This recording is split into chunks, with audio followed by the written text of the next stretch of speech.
ഇനി നോക്കാം പ്രവാസ ലോകത്തെ വാർത്തകൾ. UK പ്രധാനമന്ത്രി കെയർ സ്റ്റാമർ ബുധനാഴ്ച ഇന്ത്യയിലെത്തുന്നു. ഇന്ത്യ UK ഉഭയകക്ഷി ബന്ധം ശക്തിപ്പെടുത്തുന്നതിന് സന്ദർശനം സഹായകമാകുമെന്ന് കരുതുന്നു. വ്യാപാര കരാറിന്റെ പുരോഗതി അടക്കമുള്ള വിഷയങ്ങൾ ചർച്ച ചെയ്യും. ഒക്ടോബർ 8-9 തീയതികളിലാണ് സ്റ്റാർമറുടെ ഇന്ത്യ സന്ദർശനം. പ്രധാനമന്ത്രി നരേന്ദ്രമോദിയുടെ ക്ഷണം സ്വീകരിച്ചാണ് സ്റ്റാർമർ ഇന്ത്യയിലെത്തുന്നത്. അദ്ദേഹത്തിന്റെ ആദ്യ ഔദ്യോഗിക സന്ദർശനമാണിത്.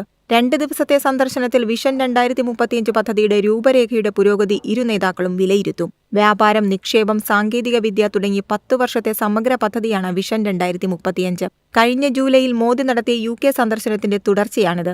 ഒക്ടോബർ 9 മുംബൈയിൽ വ്യവസായ വാണിജ്യ പ്രമുഖരുമായി മോദിയും സ്റ്റാർമറും കൂടിക്കാഴ്ച നടത്തുകയും ഇന്ത്യ UK സമഗ്ര സാമ്പത്തിക വ്യാപാര കരാർ സംബന്ധിച്ച് ചർച്ച നടത്തുകയും ചെയ്യും.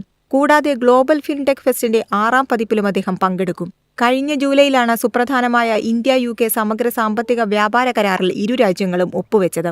നിലവിൽ ഏകദേശം $56 ബില്യൺ വരുന്ന ഉഭയകക്ഷി വ്യാപാരം 2030 ഇരട്ടിയാക്കുക എന്നതാണ് കരാറിന്റെ ലക്ഷ്യം. News desk MyFin TV.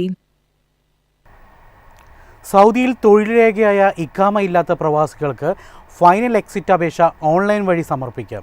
മലയാളികൾ ഉൾപ്പെടെയുള്ള പ്രവാസികൾക്കിത് ഉപകാരപ്പെടും.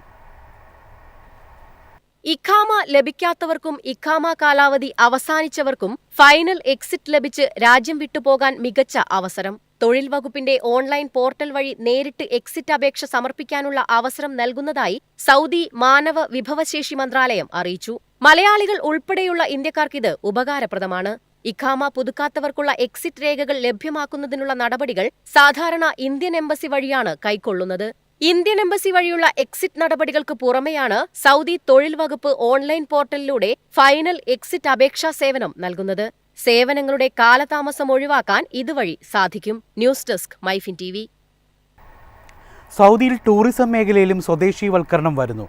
അടുത്ത വർഷം പകുതിയോടെ മേഖലയിൽ സൗദി പൗരന്മാർക്ക് അവസരം നൽകാനുള്ള നടപടികൾ ആരംഭിക്കും.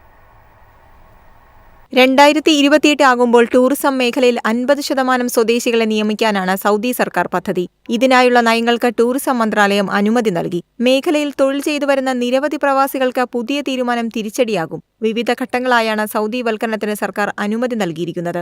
40% സ്വദേശികളെയാകും നിയമിക്കുക. 2027 3ഉം 2028 ജനുവരി മാസത്തിൽ 4 ഘട്ടങ്ങൾ നടപ്പിലാക്കും. രാജ്യത്തെ ടൂറിസം മേഖലയിൽ പ്രവർത്തിക്കുന്ന എല്ലാ സ്ഥാപനങ്ങൾക്കും തൊഴിലാളികളെ രജിസ്റ്റർ ചെയ്യുന്നതുമായി ബന്ധപ്പെട്ട പുതിയ മാർഗനിർദ്ദേശങ്ങളും സർക്കാർ പുറത്തിറക്കിയിട്ടുണ്ട്.